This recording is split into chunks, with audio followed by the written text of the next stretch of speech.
জানো তো, যারা ছোট ঘরে থাকে তাদের না ঠাকুরের রান্নাবান্না করার খুব সমস্যা হয়।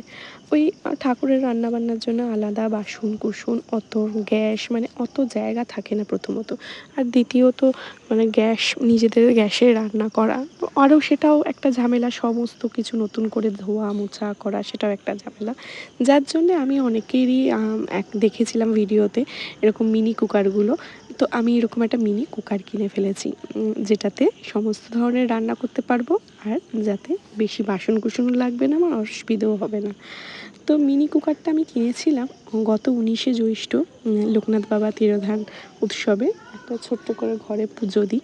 তো সেই পুজোর রান্নাবান্না করার জন্যেই ছোট করে ঘরেতে আগে একটু বড় করেই হতো, এখন আর সেভাবে করে উঠতে পারছি না কিছুদিন যাবত, মানে কয়েক বছর যাবত।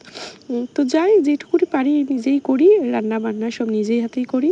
আর পুজোটাও নিজে হাতেই করি, কোনো ঠাকুরমশাই ডেকে করানো হয়ে ওঠে না, নিজেই করি।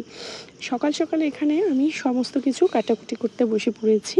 আর এখানে দেখো মা আমাকে এক গ্লাস জল দিয়েছে, কারণ আমি একদম নির্জলা উপোসটা আমি করতে পারবো না, কারণ আমার বিগত কিছুদিন যাবৎ শরীর ভীষণ খারাপ, আমার প্রচণ্ড হাই প্রেশার ধরা পড়েছে। তার সাথে আরও অনেক কিছু সমস্যা রয়েছে।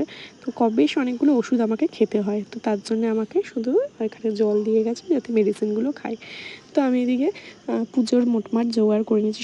সবার আগে তো ভাজাভুজিগুলো কেটে নিয়েছি সুন্দর করে, নিয়ে ভাজাভুজিগুলো করে নিয়েছি। আমি দুটো কুকার নিয়েছিলাম, একটা খুব একটা ভালো হয়নি, আর এই কুকারটা কিন্তু খুব ভালো, কারণ এটার যে তোমার ভেতরের যে বাটিটা, মানে ভেতরে যে জায়গাটা, ওটা না ননস্টিকের। আর ননস্টিক হওয়ার কারণে চট করে তলায় কিছু লেগেও যায় না, খুব কম তেলে হয়ে যায়। আর একটা জিনিস এই কুকারটার সুবিধা আছে, সেটা হচ্ছে এটার যে নিচে দেখো রেগুলেটর আছে না, রেগুলেটরটা অন অফ যেরকম আছে তার সাথে সাথে ওটা বাড়ানো কমানোরও একটা জায়গা আছে, মানে একটা লো হিটে হয় বা মিডিয়াম হিটে হয়, আর একটা হাই হিটে হয়। তো যখন যেরকম পায়েস করছি তখন একটু মিডিয়াম হিটে দিয়ে রাখলাম।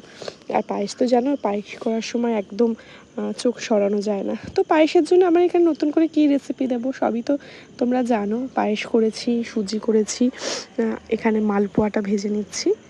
আর মালপোয়াটা কিন্তু আমি পুরো ঘিতে ভেজেছিলাম, যেটুকুনি আমার খুব ইচ্ছে ছিল যে ঘিতে মালপোয়া, লুচিটা ঘিতে ভেজে দেবো। এখানে মালপোয়াটা ভাজা হয়ে গেছে, আমি চিনির রস করে রেখেছিলাম, চিনির রসের মধ্যে মালপোয়াগুলো জাস্ট ফেলে দিচ্ছি।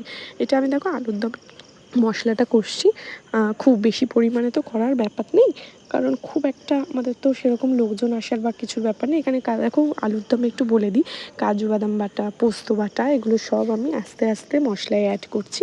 এখানে সব মশলাগুলোকে গুলে নিয়েছি একটা বাটিতে দিয়ে